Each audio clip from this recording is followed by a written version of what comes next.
Hello, it's Tony the Tech once again. We're here in our presentation room at Prices Alarms.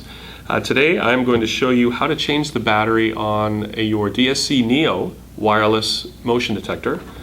Looks like this. It's the model PG9914 and it's a wireless DSC Neo motion detector. It takes one CR123A battery. So come on in, take a closer look. Okay, here is the close-up of the DSC Neo PG9914 motion. And this is, of course, is going to be mounted up on the wall between 7.5 and 8.5 feet, so be careful getting to it. But what you're looking for is on the bottom, you're going to be pressing in on the front part. You can see how the back that'll be mounted to the wall and the front cover are separated.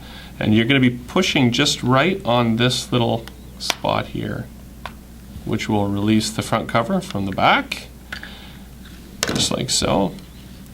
And this is what you're going to be looking at. And you can see the battery on this one is at the top. You don't actually have to remove the circuit board or anything for the battery to be removed.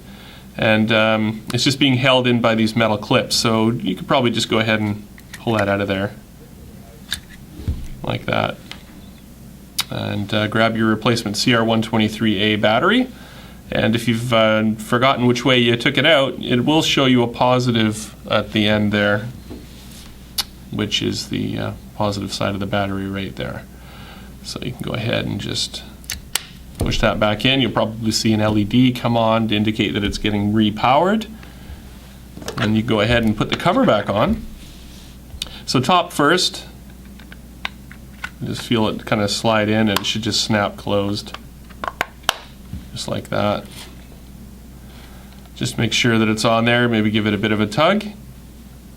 And that's that. So that was pretty easy. You've successfully replaced the battery on your PG9914 wireless DSC Neo motion detector.